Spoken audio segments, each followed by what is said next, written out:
ஆன்மீக நண்பர்கள் அனைவருக்கும் என்னுடைய அன்பான வணக்கங்கள். ஆடி மாத ராசி பலன் தமிழ் மாதங்களில் மிகவும் புனிதமான மாதமாகும். தெய்வ வழிபாட்டிற்கு உரிய மாதமாகவும் கருதப்படுவது ஆடி மாதம். பூமியில் தெய்வ சக்தி நிறைந்திருக்கும் மாதமாகவும் இந்த மாதம் கருதப்படுகிறது. இந்த மாதத்தில் விரதம் இருந்து வழிபடுவது உடல், மனம் மற்றும் வாழ்க்கை ஆகியவற்றிற்கு பலவிதமான நன்மைகள் தரக்கூடியதாகும். அம்மன் வழிபாட்டிற்கு உரிய மாதம் என்பதால் பெரும்பாலான அம்மன் கோயில்களில் ஆடி மாதத்தில் திருவிழா எடுத்து சிறப்பாக கொண்டாடப்படுவது வழக்கம். ஆடியில் விரதம் இருந்தால் வாழ்க்கை செழிக்கும் என்பது மக்களின் நம்பிக்கையாக உள்ளது. ஆடி மாதம் என்றாலே அம்மனின் அருளை பெறுவதற்கு ஏற்ற மாதமாகும். சூரிய பகவான் கடகராசியில் பயணிக்க துவங்கும் மாதம் ஆடி மாதம். தட்சிணாயன காலத்தில் துவக்க மாதமாக அமைகிறது. இது பித்ரு லோகத்தில் இருந்து நம்முடைய முன்னோர்கள் நம்மை காண பூமிக்கு வரும் காலமாகும். ஆடி மாதம் பருவமழை துவங்கும் காலம் என்பதால் பலவிதமான நோய்கள் பரவும் காலமாக உள்ளது.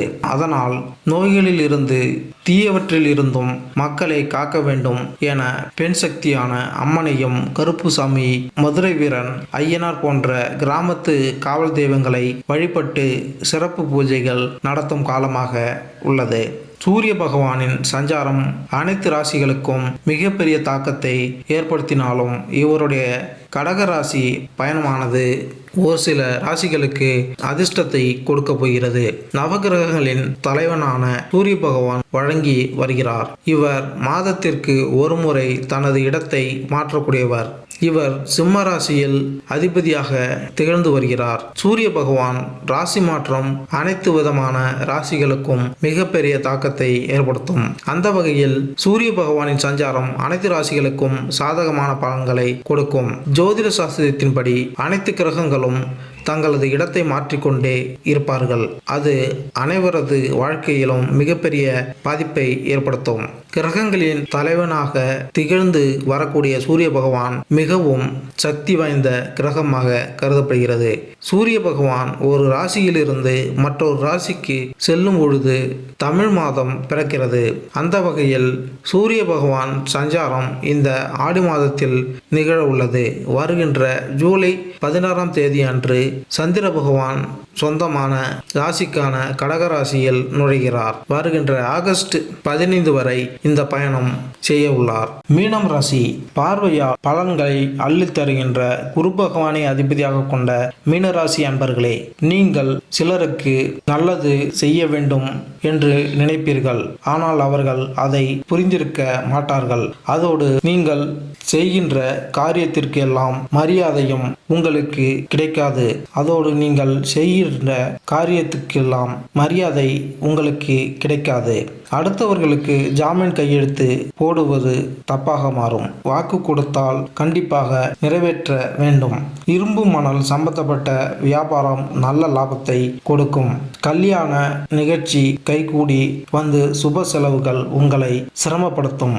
மாணவர்கள் புத்திசாலித்தனமான படித்து பெற்றவர்களுக்கு பெருமை சேர்ப்பார்கள். வீட்டில் இருந்த மனக்கசப்பு விலகும். வாகன பிரக்தி ஏற்படும். அழகர் கோவில் கள்ளழகர் பெருமானை வழிபடுங்கள். தொழில் விருத்தி அடையும். சூரிய பகவான் உங்களுக்கு பொன்னான நாட்களாக அனைத்து நாட்களையும் மாற்றி கொடுக்க போகிறார். பணவரவில் எந்த குறையும் இருக்காது. நல்ல வாய்ப்புகள் உங்களை தேடி வரும். தந்தை வழியில் உங்களுக்கு நல்ல முன்னேற்றம் இருக்கும். நிதி நிலையில் நல்ல லாபத்தை பெற்றுத்தரும். நீங்கள் புதிய தொழில் செய்ய தொடங்கினால் அது உங்களுக்கு முன்னேற்றத்தை பெற்றுத்தரும். பலவிதமான ஆதாயங்கள் உங்களுக்கு கிடைக்கும். காதல் வாழ்க்கை மகிழ்ச்சியாக இருக்கும். திருமண வாழ்க்கையில் முன்னேற்றம் இருக்கும். நண்பர்களால் உதவி கிடைக்கும். உறவினர்களால் உங்களுக்கு ஏற்பட்டு வந்த சிக்கல்கள் அனைத்தும் குறையும். பணவரவில் எந்த குறையும் இருக்காது. நிதிநிலையில் ஏற்பட்டு வந்த சிக்கல்கள் அனைத்தும் குறைந்து உங்களுக்கு மிகப்பெரிய முன்னேற்றம் கிடைக்கும். சூரிய பகவானின் சஞ்சாரம் மீனராசியினருக்கு பொன்னான நாட்களாக இருக்கும். இந்த காலகட்டத்தில் பணவரவு அதிகரிப்பதுடன் நல்ல வழியில் உள்ள செல்வம் கூட வருவதற்கு வாய்ப்பு உள்ளது. உங்களது நிதி வலுவாக இருப்பதுடன் நீங்கள் செய்யும் தொழிலில் உச்சத்தை அடையலாம். செல்வ வளர்ச்சிக்கு பல ஆதாயங்கள் கிடைக்கும். உங்கள் காதல் வாழ்க்கை வெற்றியை பெறலாம். மேலும் இந்த வீடியோ உங்களுக்கு பிடித்திருந்தால் லைக் பண்ணுங்க, கமெண்ட் பண்ணுங்க, மறக்காம சப்ஸ்கிரைப் பண்ணுங்க. நன்றி, வணக்கம்.